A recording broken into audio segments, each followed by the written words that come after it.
அது பரலன், மீளி, மரவோன், திரவோன், விடலை, காளை, முதுமை பருவம் என்று 7 பருவம் ஆண்களுக்கு. விடலை பருவம் எல்லாருக்கும் நாங்கள் கேள்விப்பட்டதான், மற்றது ஒன்றும் தெரியும். விடலை பருவத்தில் நீங்கள் சும்மா இருந்திருக்க மாட்டீங்க, அது மட்டும் உங்களுக்கு தெரியும், ஏதோ காது வழியில கேட்டு. ஆமா ஆமா. ஆனால் இந்த பெண் இருக்கிறாளே, என்னது இந்த 7 பருவம் இருந்தாலும் இவள் இளமையானவள், அறிவோடு இருக்கின்றவள். இப்ப நான் சொல்றது உதாரணத்துக்கு பாருங்க, ஒரு உருவகாணி, என்னது ஒரு உருவமங்கை என்று சொல்லுவோம்.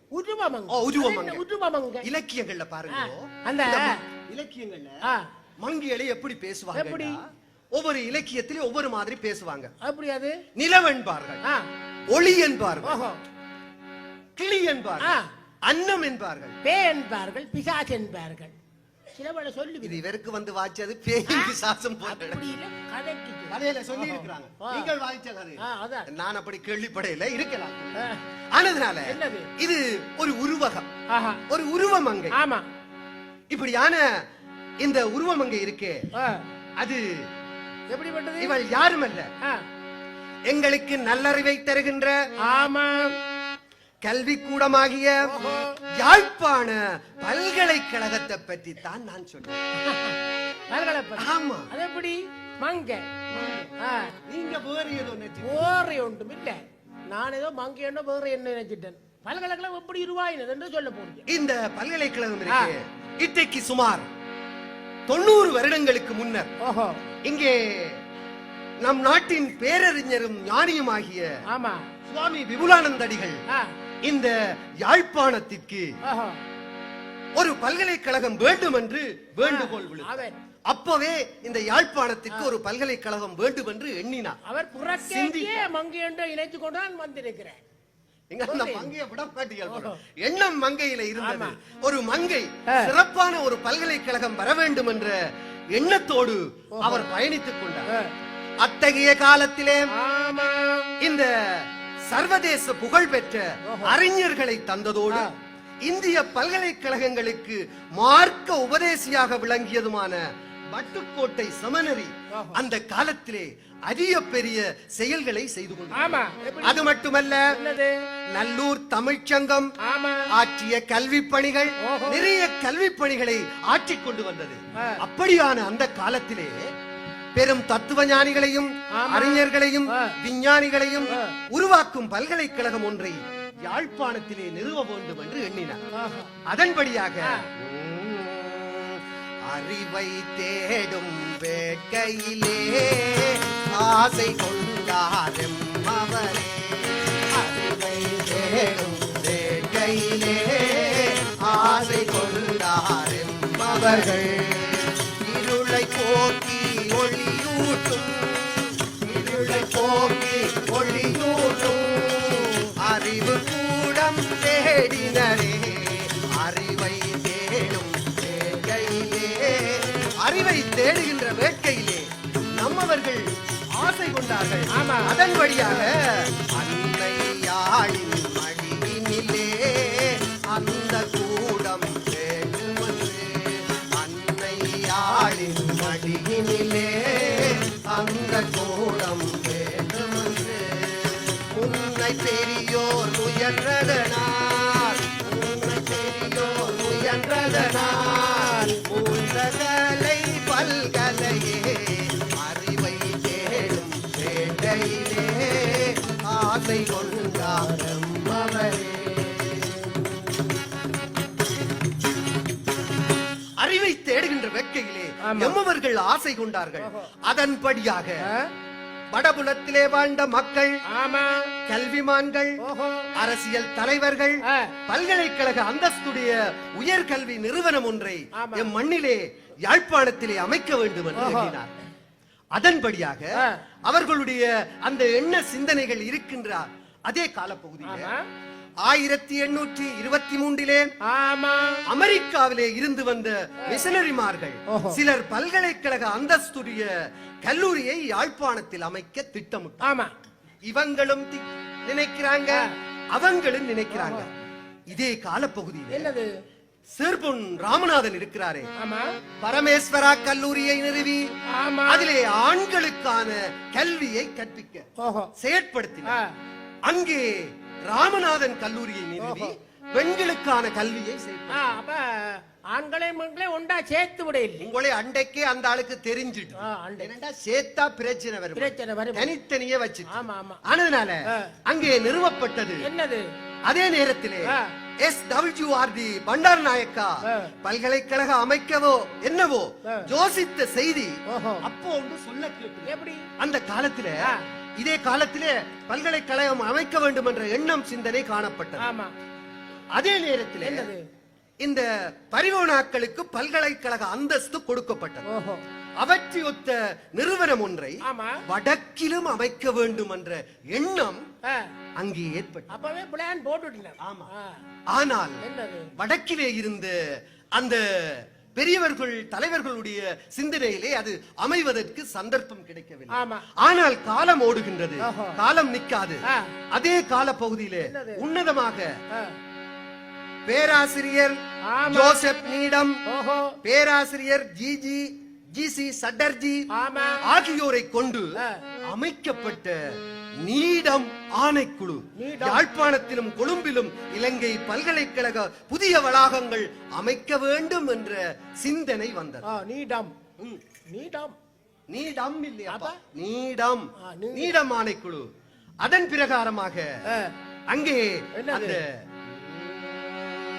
வரலாறு தந்த பாடம்,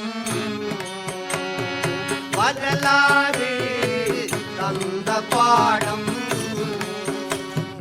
பல உண்டு எங்களுக்கு, பல உண்டு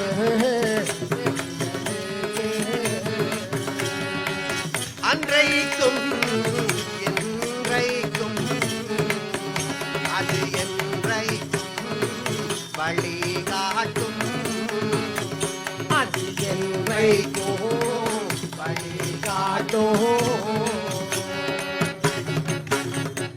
வரலாறுகள் தந்த பாடங்கள் எங்களுக்கு பல உண்டு. அது ஒவ்வொன்றும் அன்றைக்கும் இன்றைக்கும் எங்களுக்கு வழிகாட்டுவதாக அமைகின்றது.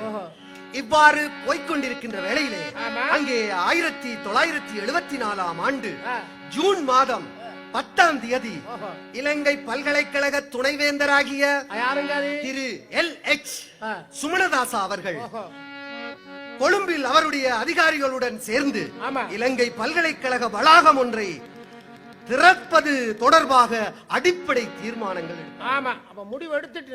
தீர்மானங்கள் எடுக்கின்றார்கள். அதன் விளைவாக அதே காலப்பகுதியிலே அப்போதைய கல்வி அமைச்சரும் இலங்கை பல்கலைக்கழகத்தின் முன்னை நாள் துணைவேந்தருமாகிய கலாநிதி அல்ஹஜ் பதியுதீன் முகமது அவர்கள் இதை செயற்படுத்துவதற்காக எண்ணினார்கள். யாழ்ப்பாணத்திலே வளாகம் திறக்க திட்டத்தை வெளியிட்டார்கள். 1974 ஜூன் 15ஆம் தேதி திட்டம் மேற்கொள்ளப்பட்டது. யாழ்ப்பாணத்திலே வளாகம் திறப்பதற்காக இவ்வாறு இந்த செயற்பாடுகள் நடந்து கொண்டிருக்கின்றன. அதே வேளையிலே 1823ஆம் ஆண்டு ஜூன் மாதம் இந்த வணக்கத்துக்குரிய டேனியல் பூசூர் என்பவர் அதிபராக கொண்டு ஆரம்பிக்கப்பட்ட செமினரி தான் எங்களுடைய வட்டுக்கோட்டை யாழ்ப்பாண கல்லூரி. அது பின்னர் நாங்கள் வட்டுக்கோட்டை யாழ்ப்பாண கல்லூரி என்று சொல்லி அது மாற்றப்பட்டது. அந்த வட்டுக்கோட்டை யாழ்ப்பாண கல்லூரி வளாகத்தில் அமைந்த பட்டதாரி மாணவர்களையும் சேர்பொன் ராமநாதன் இருக்கிறாரே இங்கே இந்த வளாகத்திலே அமைக்கப்பட்ட பரமேஸ்வரா கல்லூரி இரண்டையும் இணைத்து இந்த வளாகத்தை திறந்தார்கள். 1974ஆம் ஆண்டு ஆகஸ்ட் மாதம் 1ஆம் நாள் இந்த இலங்கை பல்கலைக்கழகம் யாழ்ப்பாண வளாகம் திறக்கப்பட்டது. பல்கலைக்கழகம் திறந்தாச்சு. ஆனால் அது ஒரு சம்பிரதாய பூர்வமாக திறக்கப்பட வேண்டும். ஆனால் அங்கே இருக்கின்ற அந்த பரமேஸ்வரா கல்லூரி ஏற்கனவே இருந்த மாணவர்கள் இருக்கிறார்களே, அவர்களிடத்திலே ஒரு தயக்கம் வருகின்றது, ஒரு கலக்கம் வருகின்றது. அங்கே இருந்த மாணவர்களை முத்துத்தம்பி பாடசாலைக்கும் ஏனைய பாடசாலைக்கும் மாற்றினார்கள். அவர்கள் சற்று கவலைப்பட்டார்கள். அன்று முதல்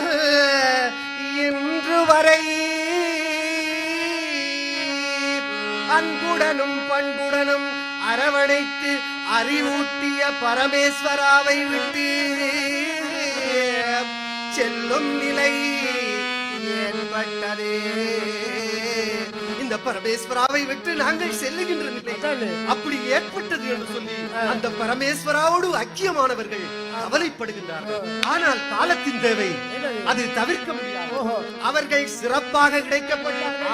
அவர்களுடைய கல்வி வளரத் தொடங்கியது.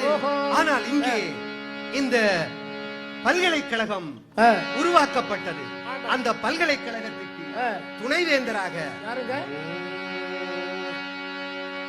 வந்தாரையா வந்தாரையா வளக தலைவர் வந்தாரையா வந்தாரையா வந்தாரையா வளக தலைவர் வந்தாரையா அன்பறிவு ஆய்வு அறம் என்று சிறந்த மேதையாய் வந்தாரையா அன்பறிவு ஆய்வு அறம் என்று சிறந்த மேதையாய் வந்தாரையா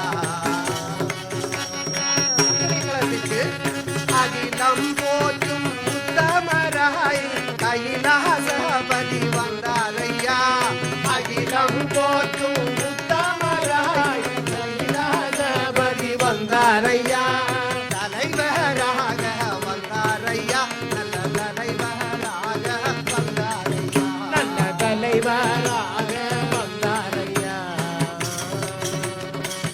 அகிலம் போற்றுகின்ற உத்தம தலைவராக எங்களுடைய கைலாசபதி ஐயா அவர்கள் இந்த வளாகத்திற்கு தலைவராக வந்தார். அதுதான் இந்த அரங்குக்கு வந்த பேர் வச்சிருக்கிறான். எப்படி? கைலாசபதி அரங்கு. கைலாசபதி அறிஞ்சிட்டீங்க. ஆமா ஆமா கண்டுட்டீங்க.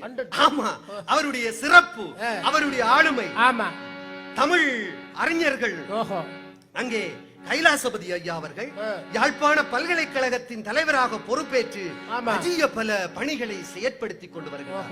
காலம் ஓடுகிறது. ஆமா, காலம் நிற்காது.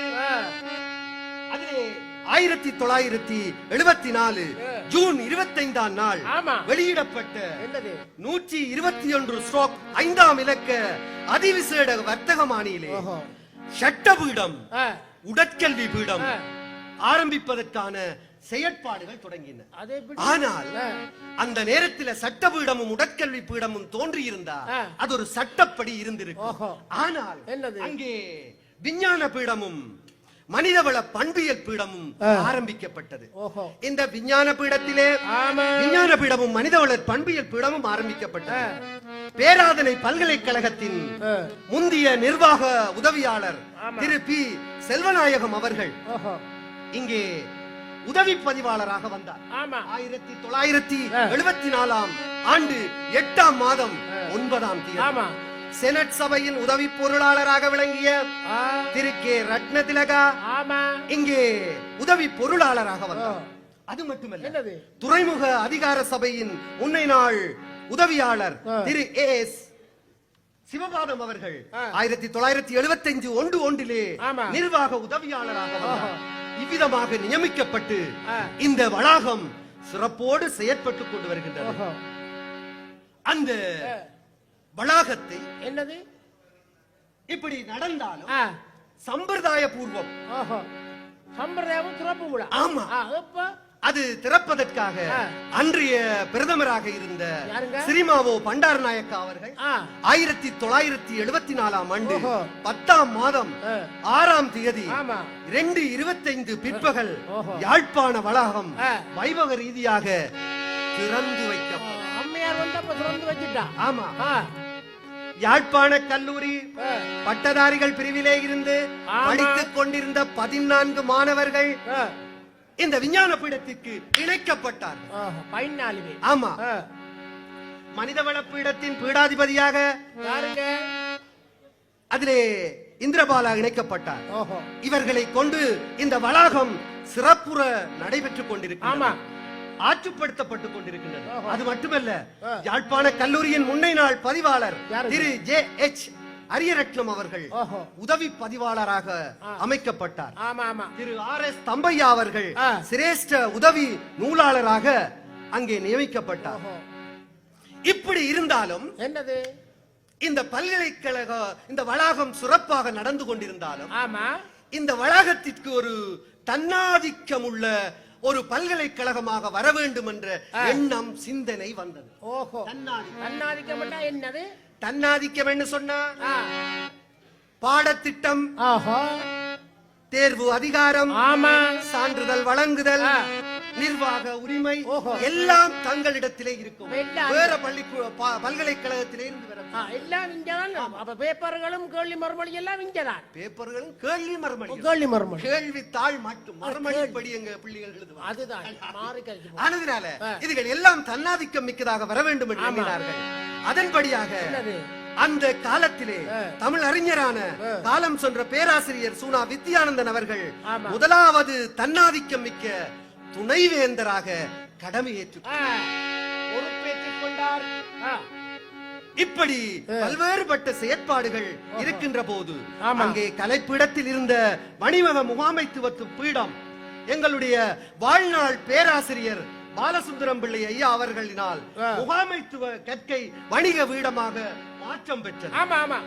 அது மட்டுமல்ல, யாழ் வளாகத்திலே ராமநாதன் நுண்கலை, அங்கே சங்கீதம், நடனம், சித்திரமும் வடிவமைப்பும், நாடகம், அரங்கியலும் இணைக்கப்பட்டது. தமிழ் துறைகள், தமிழ் பொருளியல், வரலாறு, புவியியல், சமஸ்கிருதம் போன்ற துறைகள் இணைக்கப்பட்டன. அது மட்டுமல்ல, தொழில்நுட்ப பீடம், பொறியியற் பீடம், விவசாய பீடம், இப்படி பீடங்கள் தொடங்கப்பட்டன. 1978 ஜூன் மாதம் விஞ்ஞான பீடம் திருநெல்வேலிக்கு இடமாற்றம் செய்யப்பட்டது. இவ்விதமாக இந்த செயற்பாடுகள் நடந்து கொண்டிருக்கின்றது. 16ஆம் அந்த பீடாதிபதியாக பேராசிரியர் ஏ சண்முகதாஸ் 1999 பேராசிரியர் எஸ் கே சிற்றம்பலம், பேராசிரியர் கே கந்தசாமி, பேராசிரியர் எஸ் சத்யசீலன், பேராசிரியர் ஜி மிகுந்தன், பேராசிரியர் எஸ் கண்ணதாசன், பேராசிரியர் சிரேஷ்ட பேராசிரியர் டி வேல்நம்பி சார் இற்றவரை இதை செயற்படுத்திக் கொண்டிருக்கிறார். அப்படியான அந்த உயர் பட்டப்படிப்புகள் பீடத்தில் வெள்ளி விழா நிகழ்விலே இந்த பட்டப்படிப்புகள் பீடம் இருக்கே, அது அளப்பெரிய செயற்பாடுகளை செய்து கொண்டு வருகின்றது. எப்படி அது? கலாநிதி, முதுகலை தத்துவமானி, சுகாதார முகாமைத்துவ தத்துவம், கல்வி முதுமானி, தமிழ் முதுமானி, சைவ சித்தாந்த முதுமானி, கலாச்சார கல்வி முதுமானி, பொது நிர்வாக முதுமானி, இப்படி ஏகப்பட்ட இந்த பட்டங்களை இது வழங்கிக் கொண்டிருக்கின்றது. அப்படியான அந்த உயர்கல்வி இருக்கே, அது பல்வேறுபட்ட வேறுபட்ட செயற்பாடுகளை செய்கின்றது. இந்த உயர் பட்டப்படிப்புகள் பீடம் கல்வி பற்றிய 2வது சர்வதேச மகாநாட்டை நடத்தி இருக்கின்றது. வெளிநாட்டு பிரதிநிதிகளுடன் இணைந்து விருந்தினர்களையும் விரிவுரையாளர்களையும் ஏற்று ஒரு பெரிய பொங்கல் நிகழ்வை நடத்தி இருக்கிறார்கள். விழிப்புணர்வு நடைபவனி, மரண் நடுகை, ஊக்குவிப்பு, புதிய பட்டப்படிப்புகள் திட்டங்களை அறிமுகப்படுத்தல், அப்படி என்று பல்வேறுபட்ட செயற்பாடுகளை எங்களுடைய இந்த உயர் பட்டப்படிப்புகள் பீடம் செயற்படுத்திக் கொண்டு வருகின்றது. அறிவு தேடல் ஆழம் காண பட்ட படிப்புகள் பீடம் இது. அறிவு தேடலில் ஆழம் காண பட்ட படிப்புகள் பீடம் இது. ஆராய்ச்சி பாதை திறக்கும் புள்ளி, புதிய சிந்தனை பூக்கள் பூக்கும் பள்ளி. ஆராய்ச்சி பாதை திறக்கும் புள்ளி, புதிய சிந்தனை பூக்கள் பூக்கும் பள்ளி. துறைகள் பல விரிந்து பரந்தவை, பேராசிரியர் வழிகாட்டும் தாரகை. துறைகள் பல விரிந்து பரந்தவை, பேராசிரியர் வழிகாட்டும் தாரகை. மாணவர் இன்னும் எதிர்கால பிறைகள், சாதனை புரிந்து சரித்திரம் படைப்போம், சாதனை புரிந்து சரித்திரம் படைப்போம். பட்டங்கள் வரும் காகிதமல்ல, பயணம் தரும் அனுபவங்கள். பட்டங்கள் வெறும் காகிதமல்ல, பயணம்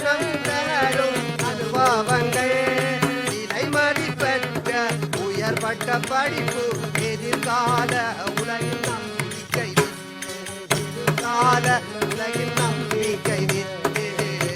இந்த பட்டப்படிப்பு பீடம் எதிர்கால உலகினுடைய நம்பிக்கை வித்து இது சிறப்பான முறையிலே செயற்பட்டு இன்று 25 ஆண்டுகளை பூர்த்தி செய்து வெள்ளி விழாவை கொண்டாடி கொண்டிருக்கின்றது. அப்படியான அந்த வெள்ளி விழாவிலே வில்லிசை மூலம் வரலாறு சொல்லுகின்ற ஒரு கைங்கரியத்தை கலைவாணர் வில்லிசை குழு KN கணாதி பிள்ளை சின்னமணி அவர்கள் நாடறிந்த கலைஞன், தேசமறிந்த கலைஞன். அவரோடு நான் 28 வருடங்கள் மன்னிக்க வேண்டும் 18 வருடங்கள் பயணித்தேன். இப்போது 2013ஆம் ஆண்டு அவர் என்னிடத்திலே இந்த கலையை ஒப்படைத்தார்.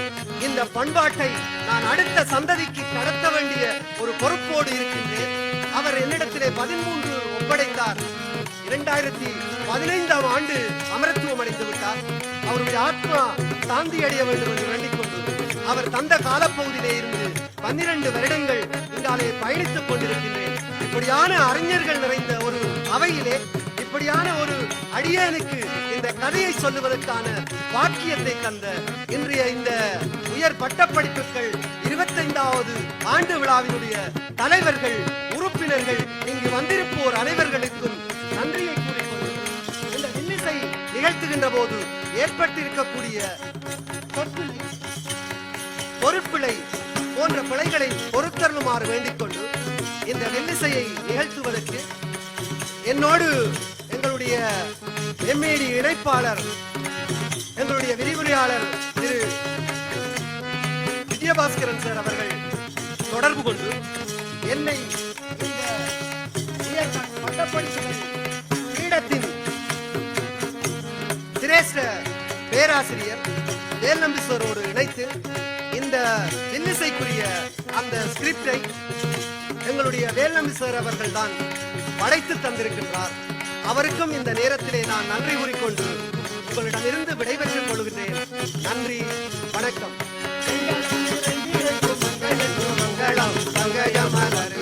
பார்வதிக்கு மங்களம், தமிழை கற்றுணர்ந்த உத்தமக்கு மங்களம், கலியுகத்தில் மெய்யான கல்லடிக்கு மங்களம்.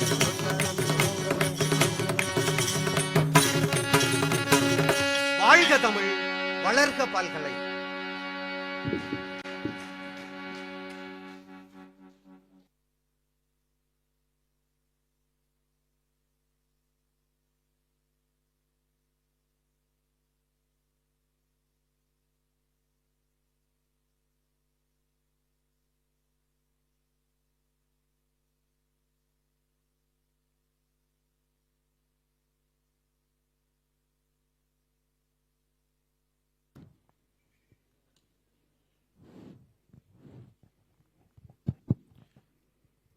ஐம்பது வருட வரலாற்றை ஒரு 50 நிமிடங்களுக்குள்ளே சுருக்கி தருவது என்பது மிக பெரும் சவாலான விடயம்.